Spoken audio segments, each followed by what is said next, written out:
Hello everyone. आज हमारे साथ है Anuj Kumbhat. He is co-founder of WRMS, that is Weather Risk Management Services. So welcome Anuj, welcome to Founder Talks. We would like to know more about you क्योंकि आपने 2004 में अपनी journey शुरू की थी and you have been through so much, so you have so many things to tell us. So welcome to Founder Talks. Thank you, Ajay. It's a pleasure to be here on this platform. I would want to talk about our journey and how did we reach where we are today.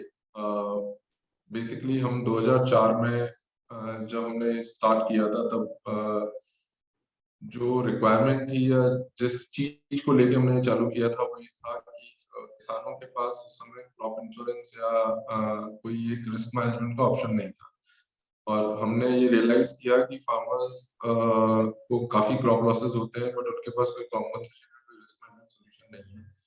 तो और हमने फिर एक world bank funded pilot किया था जब हम insurance company में जॉब कर रहे थे।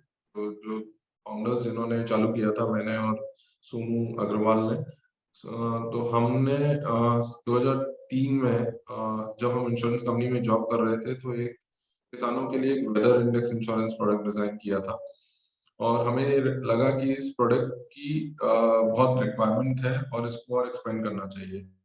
तो हमने फिर ये वेंचर चालू किया विद द सोल पर्पस और एम की हमें इस वेदर इंडेक्स इंश्योरेंस को बढ़ाना है और किसानों को इसमें लेकर आना है और ये ऑफर करना है।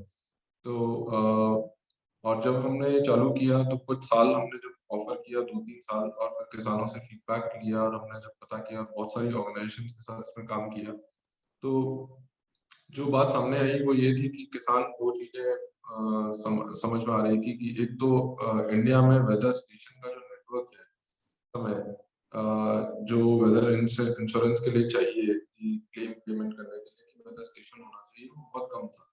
तो किसान का खेत कहीं और है और वेदर स्टेशन वहां से 50 किलोमीटर या 100 किलोमीटर दूर था। तो कई बार ऐसा हो रहा था कि हम या तो पैसा नहीं दे रहे थे और किसान को नुकसान हो रहा था या किसान को नुकसान नहीं हो रहा था और हम फिर भी पैसा दे रहे थे क्योंकि जो वेदर डेटा हम ले रहे थे वो काफी दूर था किसान के खेत के से। तो हमें समझ में आया कि जरूरत है कि वेदर स्टेशन को और वेदर स्टेशन लगाया जाए और किसानों के नजदीक लेकर आया जाए और उसी प्रोसेस में हमने आईआईटी में इंक्यूबेशन का रिक्वेस्ट डाला। तो बैकग्राउंड जो है हम लोगों का एज एन इंडिविजुअल फाउंडर्स या तो आईआईटीएंस हैं, आईआईटी से पढ़े हुए हैं या फिर हम जैसे मैं चार्टर्ड अकाउंटेंट, सोनू जो थे वो आईआईटी कानपुर के बीटेक इंजीनियर थे, जो डॉक्टर आशीष है वो भी आईआईटी के बीटेक इंजीनियर है। तो तीनों फाउंडर का बैकग्राउंड या तो रिस्क मैनेजमेंट या टेक्नोलॉजी में था। तो हम आईआईटी में गए, वहां पे हमें इंक्यूबेशन सपोर्ट मिला। तो वहां पे हमने एक low cost weather station design किया। तो वो एक कंपनी का एक और हम हिस्सा या जैसे कहते हैं एक रेवेन्यू मॉडल बन गया apart from weather index insurance. और फिर हमने उसके ऊपर वेदर इंडेक्स इंश्योरेंस देना चालू किया, वो इंस्टॉलेशंस करने चालू किए।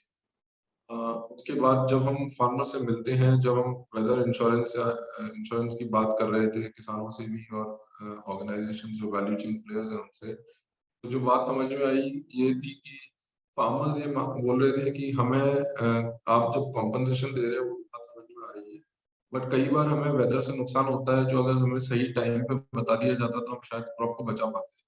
तो इससे एक नीड और निकल के आई कि किसानों को इंफॉर्मेशन सर्विसेज भी चाहिए, उनको ये टाइमली इंफॉर्मेशन चाहिए कि वेदर से रिलेटेड जो इश्यूज है वो कब क्या और कितना कैसे हो सकता है। तो हमने फिर एक मेट्रोलॉजिस्ट जो सीनियर मेट्रोलॉजिस्ट थे इंडियन मेट्रोलॉजिकल डिपार्टमेंट से जस्ट रिटायर हुए थे और काफी सीनियर पोस्ट से रिटायर हुए थे, उनकी सर्विसेज को एंगेज किया, उन्हें कंपनी में इनवाइट किया और उन्होंने फिर पूरी वेदर फोरकास्टिंग स्ट्रक्चर और टीम सेटअप की।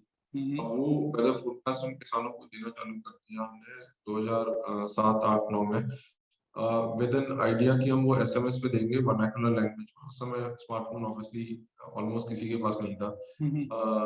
तो फिर हमने वो सर्विसेज किसानों को एसएमएस पे देना चालू किया एंड और इस प्रोसेस को हमने और आगे बढ़ाया।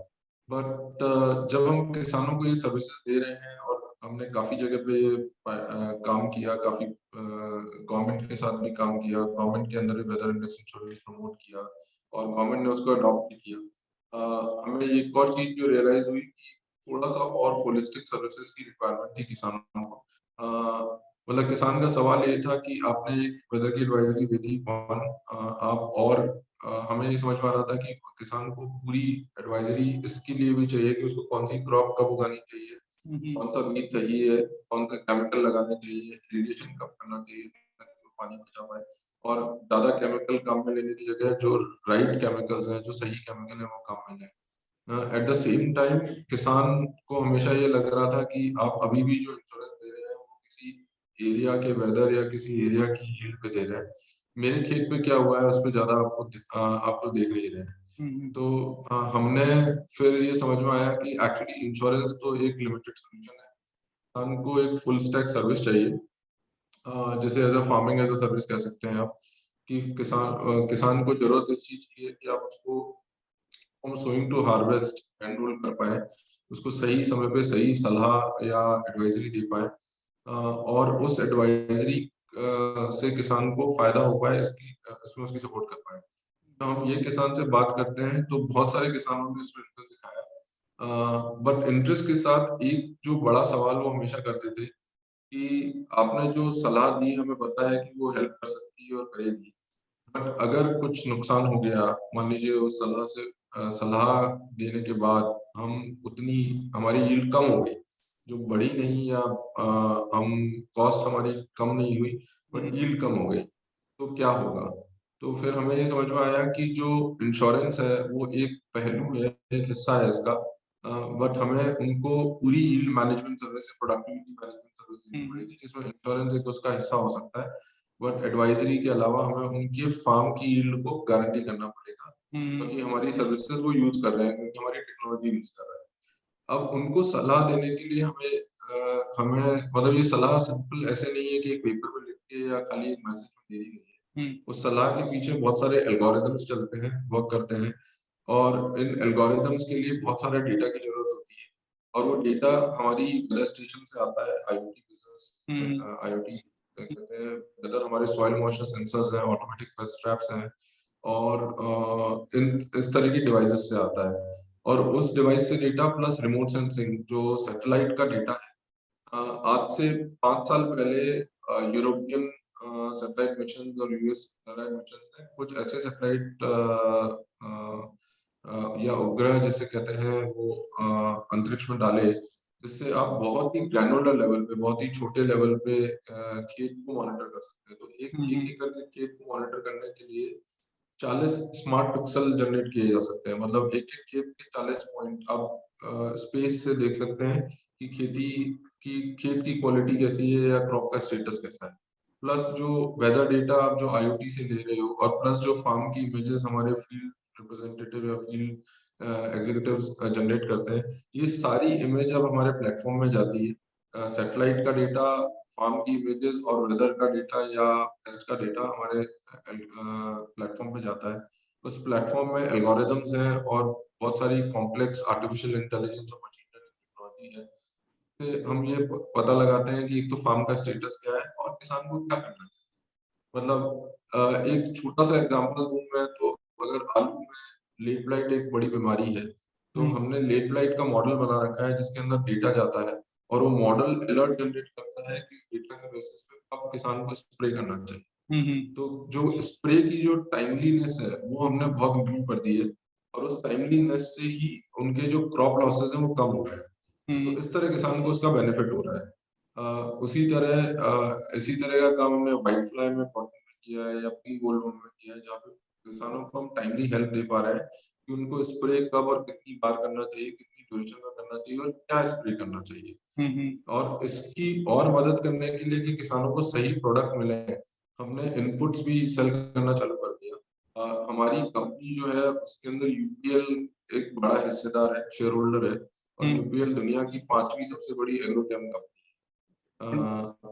तो इनफैक्ट यूपीएल के सपोर्ट से और भी बाकी एग्रोकेमिकल कंपनीज ने भी हमें सपोर्ट किया है। उनके सपोर्ट से हम बहुत ही रेलेवेंट इनपुट्स जो अच्छी क्वालिटी की हैं और अच्छी कंपनी की है वो फार्मर को प्रोवाइड करवाते हैं उनकी रिक्वायरमेंट के हिसाब से।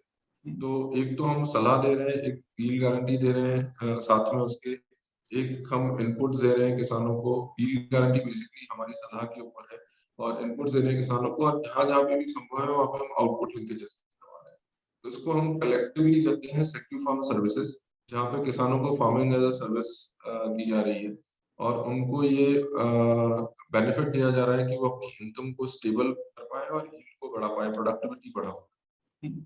ये एक हमारा बिजनेस मॉडल है। इसके अलावा 2 और बिजनेस मॉडल हैं। एक आईओटी है जहाँ पे हम लार्ज स्केल पे आईओटी लगाते हैं गवर्नमेंट के लिए, प्राइवेट एंटरप्राइजेस के लिए, और वो डेटा काम आता है। बहुत सारे यूजेस हैं, एग्रीकल्चर में तो डेफिनेटली है। उसके अलावा डिजास्टर मैनेजमेंट में, फ्लड प्लानिंग, फोरकास्टिंग में, तो जैसे बिहार सरकार में हम भी आईओटी लगाई है, वो आईओटी यूज करेगी बिहार सरकार फ्लड मॉडलिंग के लिए, ताकि जो रूरल एरियाज, अर्बन एरियाज में अलर्ट जनरेट होते हैं कि यहाँ पे फ्लड कब आ सकता है और कितना आ सकता है, कितने दिन ड्यूरेशन का आ सकता है, उससे टाइम पे अलर्ट जनरेट किया जा सके और वहाँ पे लोगों की असेट्स, क्रॉप और लाइफ्स बचाई जा सके। इस तरह के यूजेज हैं जो आईओटी या जो डेटा हम जनरेट करते हैं। सिमिलरली मिल्क डेयरी के अंदर भी हमारी कुछ आईओटीज हैं जिससे डेयरी का पिल्फरेज मैनेजमेंट, स्पॉइलेज कम होता है और एफिशिएंसी ऑफ डेयरी ऑपरेशंस बढ़ती है। और इसी तरह एग्रीकल्चर ऑपरेशंस की भी एफिशिएंसी बढ़ाने के लिए हमारे पास कुछ आईओटीज हैं। तो इस तरह के का आईओटी बिजनेस है। तो ये टोटली और इंडिया के बाहर भी हम आईओटी बिजनेस और रिस्क मैनेजमेंट में हम मतलब कम से कम करीब 10 कंट्रियों में हमने पहली बार एक क्रॉप इंश्योरेंस और क्लाइमेट इंश्योरेंस चालू किया है। और इनमें से कई कंट्रीज ऐसे हैं जो लो इनकम कंट्रीज हैं, जहाँ पे पुअर और वल्नरेबल कम्युनिटी ज्यादा है और उनको इसकी जरूरत थी। तो और तो हम इस सेंस में पायनियर हैं इस सेक्टर में कि हमने ये लॉन्चेस किए हैं और इसमें हमें कई मल्टीलैटरल एजेंसीज का भी सपोर्ट मिल रहा है। तो अनुज ये बेसिकली हमारा काम रहा है। तो अनुज, मैं एक चीज जानना चाह रहा हूँ कि आपने इतना समय दिया है इंडस्ट्री के अंदर, तो रिस्क मैनेजमेंट के अंदर जब ये चीजें आप कर रहे थे तो क्या चीज थी जो लगा कि ये चैलेंज है और इसको हमें करना चाहिए? क्योंकि आप काम करते गए, सामने आपके चैलेंजेस आते गए, तो किस बिल्कुल। पर्सपेक्टिव से, मतलब क्या पर्सपेक्टिव था कि ये प्रॉब्लम पे हमें काम करना चाहिए या ये हमें बाद में देखना चाहिए? जो पहली बार हमने जिसके लिए कंपनी चालू की थी, वो प्रॉब्लम तो ये थी कि किसानों के पास रिस्क मैनेजमेंट नहीं था। तो वो पहली प्रॉब्लम को सॉल्व करने के लिए हमने चालू किया। जब हमने वो ऑफर करना चालू किया तो दूसरी प्रॉब्लम जो सामने आई कि इतने वेदर स्टेशन ही नहीं है कि हम जो अपना वेदर देना चाहते हैं वो ढंग से दे पाए। तो हमने फिर वेदर स्टेशन की प्रॉब्लम पे सॉल्व काम करना चालू किया। अब जब वेदर स्टेशन की प्रॉब्लम पे काम करना चालू किया और किसानों को ऑफर कर रहे थे, तो किसानों का सवाल ये था कि हमें ये भी बता दीजिए कि वेदर कब कैसा रहता है ताकि हम अपनी फसल बचा पाए। तो उनको जो जानकारी या सलाह है वो तीसरी प्रॉब्लम थी, फिर हमने उसको सॉल्व किया।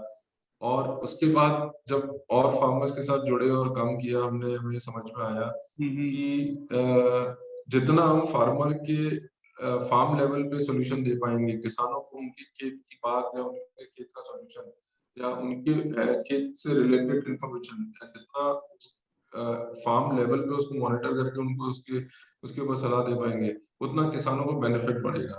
तो तीसरा चैलेंज ये था कि हम जो भी सॉल्यूशन हम प्रोवाइड कर रहे थे उसको किसान के लेवल पे एक एक करके खेत के ऊपर कैसे लाते थे। अभी हम विलेज लेवल पे दे रहे हैं, ग्राम पंचायत लेवल पे दे रहे हैं, उसको एक फार्म लेवल पे कैसे ला के दें। तो टेक्नोलॉजी ने fortunately geospatial technology, remote sensing, cloud, artificial intelligence और मशीन लर्निंग ने इसमें हेल्प की कि आपने जल्दी से उसको स्केल अप कर पाए और आप ये फार्म को एक एकड़ में मॉनिटर कर पाए। तो ये चैलेंजेस डिमांड साइड और सप्लाई साइड पे दोनों तरफ थे। जब चैलेंज के सॉल्यूशंस आने लगे, स्मार्टफोन पेनिट्रेशन बढ़ गया, तो आपने उस तरह से सॉल्यूशंस को बना के ड्राइव करना चालू किया। बट जो डोमिनेंट आइडिया सबके पीछे ये था कि आप एक फार्म इनकम को ज्यादा स्टेबल कैसे बना सकते हो, उनकी प्रोडक्टिविटी इंप्रूवमेंट कैसे कर सकते हो और उनकी रिस्क को मैंने कैसे मिनिमाइज कर सकते हो। तो ये चैलेंजेस मतलब ये चैलेंजेस फेस किए हैं। सेकेंडली जो दूसरे चैलेंजेस आते हैं जैसे आईओटी में, मैन्युफैक्चरिंग में, या डिजाइन में कई बार हमें कई टेक्नोलॉजीज जो है वो आसानी से मिलती नहीं है, बिकॉज वो वर्ल्ड ओवर अलग अलग कंट्रीज में बनाई जा रही है, डेवलप हो रही है, और उस तरह के रिसोर्सेज, ह्यूमन रिसोर्सेज नहीं मिलते हैं कि टेक्नोलॉजीज को तुरंत टेस्ट किया जाए। तो वो एक चैलेंज था जो हमने सरमाउंट किया है, और सबसे बड़ा चैलेंज ऑब्वियसली आप जो भी कर रहे हैं उसका फिर मार्केट लाना और बिजनेस बढ़ाना, और उसके लिए कैपिटल की रिक्वायरमेंट। सो उस तरह के चैलेंजेस जगह जगह पे जो आते रहे हैं और हमने उनको वन बाय वन टैकल किया है। और इसी तरह यूपीएल भी ऑनबोर्ड हुआ 2016 में, यूपीएल ने किया था। लोग जहां जहां पे जैसे चैलेंजेस हमने फेस किए हमने उसको एड्रेस करने की कोशिश की है, विद अ सिंगल फोकस कि हम अपने सॉल्यूशंस जो हैं उनको एक्सपैंड कैसे करें और लार्जर ऑडियंस या लार्जर क्लाइंट्स को, in fact farmers, larger number of farmers को हम इसमें से जोड़ पाए या उस पर लेकर आ पाए। अनुज, आपने बात की टेक्नोलॉजी की। सन 2004 में जब शुरू किया था तो आप एसएमएस के थ्रू नोटिफिकेशन भेजते थे, और पिछले 5 साल में आईओटी ने काफी ज्यादा हेल्प किया है आपके बिजनेस को और आपके सर्विसेज को ग्रो करने में। तो उसके बारे में बताइए कि ये ट्रांजिशन जो था वो फार्मर्स ने कैसे लिया, मतलब किस तरीके से फार्मर्स ने अडॉप्ट किया इस चीज को। सो जब हमने स्टार्ट किया था तो बेसिकली एसएमएस जाते थे, और जब शुरू में स्टार्ट किया था इंग्लिश में ही मैसेज जा रहे थे, फिर हमने हिंदी या 2-4 और लैंग्वेजेस में भेजना चालू किया। और बट यूजुअली जो कम्युनिकेशन होता था वो इतना टू वे नहीं होता था, क्योंकि आप किसान को एसएमएस भेज रहे हो, किसान जनरली एसएमएस वापस नहीं भेज पाता है। हमने एक टोल फ्री नंबर भी दिया, बट उससे इमेजेस नहीं आ पाती है, तो किसान अगर अपनी प्रॉब्लम को बताना चाहता है तो वो सिर्फ जैसे कहते हैं ऑडियो के माध्यम से समझा पा रहा है आपको कि उसको क्या समस्या है। बट जब आप ऐप लेकर आ गए हैं और मोबाइल एप्लीकेशन में आपने इतना आसान कर दिया है कि किसान एक फोटो खींच के एक ऑडियो रिकॉर्ड करके भेज देगा, तो आप फोटो भी देख सकते हैं, उसकी समस्या सुन भी सकते हैं, और उसी ऐप में, उसी में जैसे व्हाट्सएप में आप मैसेज को रिस्पॉन्ड करते हैं, इसी तरह हमारे एग्री एक्सपर्ट उस किसान की क्वेरी को या उस समस्या का समाधान वहीं पे दे देते हैं मैसेज में डाल के। किसान को एक व्हाट्सएप मैसेज की तरह ही दिखता है कि उसने ये फोटो डाली, उसने ये ऑडियो डाला और उसको ये जवाब मिला। तो उसके ऊपर रिएक्शन टाइम कम हो गया है, डिटेल ज्यादा मिलने लगी है। तो और जैसे हम आईओटी की भी बात करें तो पहले जो आईओटी थी वो सारी 2G नेटवर्क पे चलती थी। तो अब जैसे हम ऑटोमेटिक टेस्ट ट्रैप है, उसके अंदर कैमरा की आवश्यकता होती है, हाई रेजोल्यूशन कैमरा चाहिए। अब वो high resolution camera 2G network पे भी नहीं चल सकता था, 3G नेटवर्क पे भी नहीं चल सकता था।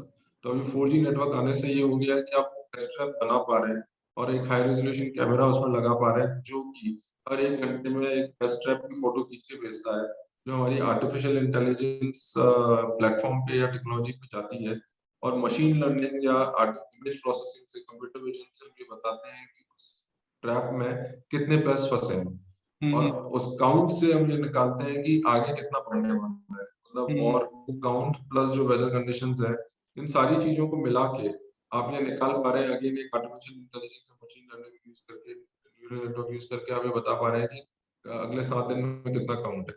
तो किसानों, और फिर बाद में आप ये काउंट निकाल के या कितना काउंट जा सकता है उसको निकाल के आप बेसिकली किसान को तो सिंपल 2 लाइन का मैसेज फोटो के साथ भेज रहे हैं कि आपको ये दवाई लगानी चाहिए और इतने अंतराल पे लगानी चाहिए और इसके बाद क्या करना चाहिए। बट इसके पीछे जो टेक्नोलॉजी है उसने इतना ग्रो कर लिया है कि आप ये आप ये बहुत जल्दी कर पा रहे हैं, दूसरा आप ये बहुत लार्ज स्केल पे कर पा रहे हैं। मतलब आप आज की तारीख में 10 लाख 50 लाख कितनी भी फार्म्स आप एक साथ मॉनिटर कर सकते हैं और एक साथ उनको सलाह दे सकते हैं, बिकॉज वो टेक्नोलॉजी बहुत ही जल्दी स्केलेबल हो गई। वंडरफुल। और मेरे ख्याल से यही एक बेनिफिट है कि ज्यादा फार्मर के पास आप पहुंच पा रहे हैं at a much lower cost. Cost की अगर बात करें तो अभी मैं कॉस्ट का जानना चाहूंगा आपसे कि अगर आपको एक बड़ी मार्केट पेनिट्रेट करना है तो कॉस्ट इफेक्टिव होना बहुत जरूरी है, और इंडिया एक मार्केट है जहाँ पे बहुत सारे फार्मर्स हैं। तो कॉस्ट इफेक्टिवनेस का क्या है, कैसे आप लोग मैनेज करते हैं कि इतनी सर्विसेज आप कम कॉस्ट में दे पाए। तो सबसे बड़ी चीज ये है कि अगर आप किसान को कोई भी सर्विस दे रहे हैं तो आप उससे कितनी और प्रोडक्ट्स एंड सर्विसेज जोड़ पा रहे हैं, बिकॉज आप मार्जिन तो ज्यादा ले नहीं सकते किसान से, आप ज्यादा पैसे लेंगे तो वो उसकी यूटिलिटी कम हो जाएगी किसान के लिए। तो आप उनको ज्यादा से ज्यादा उससे रिलेटेड या उससे अलाइंड जो आप कर रहे हो उससे अलाइंड सर्विसेज कैसे दे सकते हो। तो जब हम किसान से फी चार्ज करते हैं तो हमारा एक फोकस तो ये होता है कि जितनी फीस हमने दी है उससे कई मल्टीपल टाइम्स उसको फायदा हो रहा है, अगर या तो वो अपनी कॉस्ट बचा पा रहा है या अपना रेवेन्यू या यील्ड बढ़ा पा रहा है।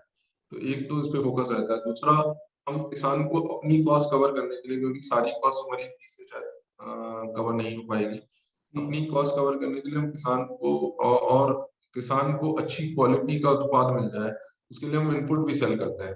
तो दो बड़ी समस्याएं हमें होती है कि किसान आज की तारीख में कुछ भी मार्केट से जो रिटेलर ने उसको सलाह दी वो खरीद रहा था, वो अब एक वेरी स्पेसिफिक जो पैकेज ऑफ प्रैक्टिस है, जो एडवाइजरी से रिलेटेड उसको उसको ही खरीदता है। तो उसकी जो कॉस्ट है, जो अननेसेसरी पेस्टिसाइड या अननेसेसरी फर्टिलाइजर लेने में लग रही थी, वो कम हो रही है। और हर एक की हम सॉइल टेस्टिंग वगैरह करते हैं, और तभी तो तीसरा जो बेनिफिट ये है कॉस्ट में कि हम मार्केट लिंकेजेस भी करा रहे हैं, तो किसान को बेटर प्राइस मिल रहा है, हमें भी एक हमारा भी रेवेन्यू मैक्सिमाइज हो रहा है कि हम उस मार्केट लिंकेजेस में जो किसान को जुड़वा रहे हैं उसमें हम अपना मार्जिन भी लेते हैं।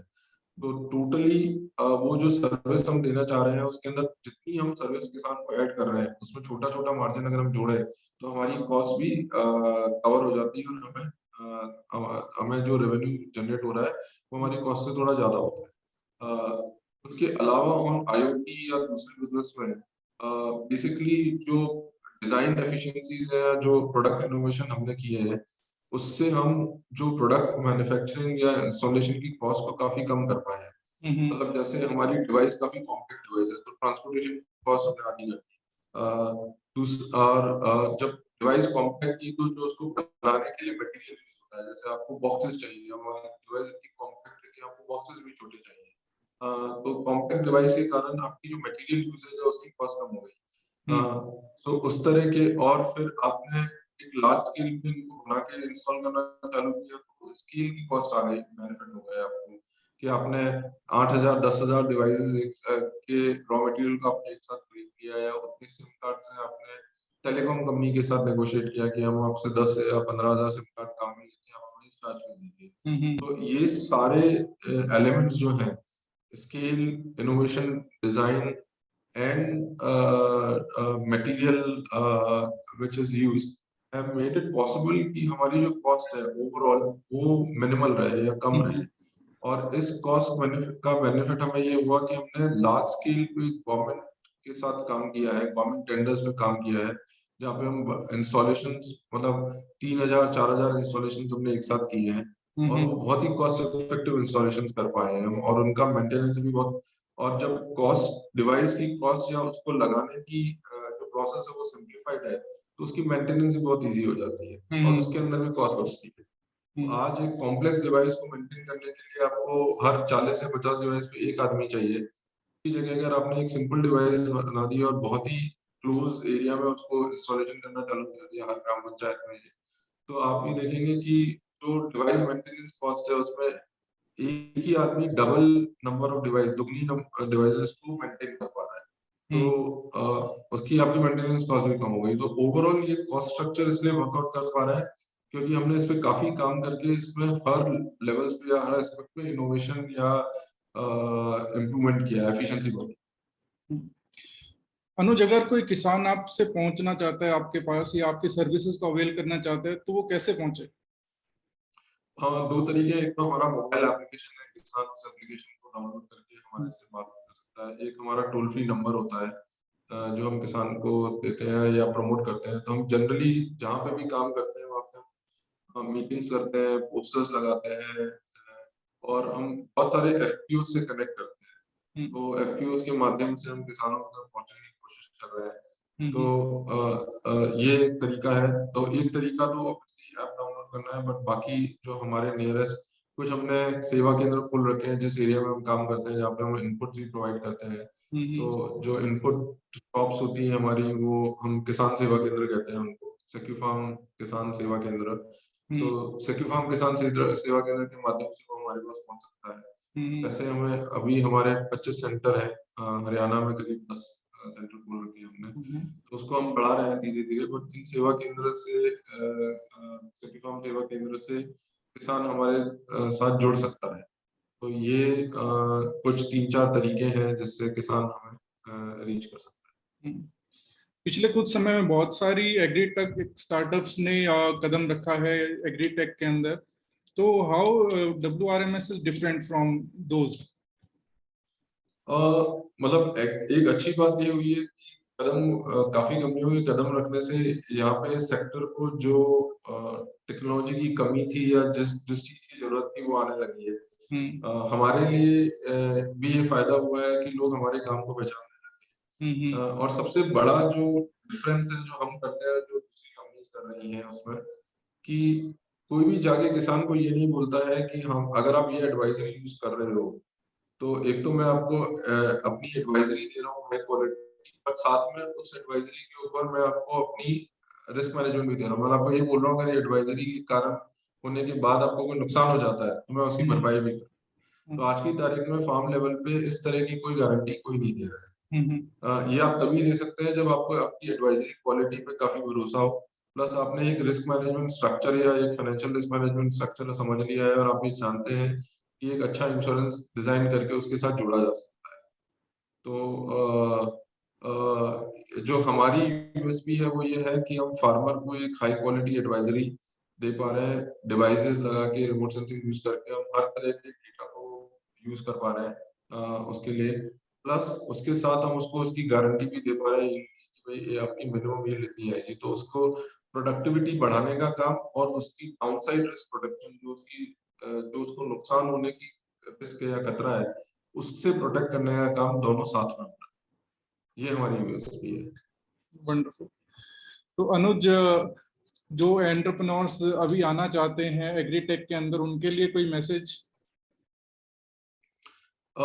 मेरा मैसेज सिर्फ यही है कि आप एग्रीटेक में आ रहे हैं तो सबसे पहले वो प्रॉब्लम स्टेटमेंट समझ लें जो आप सॉल्व करना चाहते हैं। और दो चीजें सेक्टर में बहुत इंपॉर्टेंट है, एक पेशेंस एंड परसिस्टेंस। तो आपको इन दोनों की काफी जरूरत है अगर आप किसानों के साथ काम कर रहे हैं। और जमीन से जुड़े होने की जरूरत है, आपको सुनना पड़ेगा कि पहले कि किसान क्या चाह रहे हैं, उनकी समस्याएं क्या है और उनसे उन समस्याओं को कैसे हल किया जाए, उसके बाद वो सॉल्यूशन आएंगे। एंड जो भी बेट इस सेक्टर में लगानी है वो लॉन्ग टर्म बेट होगी, क्योंकि एग्रीकल्चर एज सच थोड़ा थोड़ा स्लो मूव करता है। हालांकि काफी बदलाव अभी आ रहे हैं बट पेस फिर भी किसी और सेक्टर या किसी अर्बन बिजनेस सेक्टर से स्लो होगा।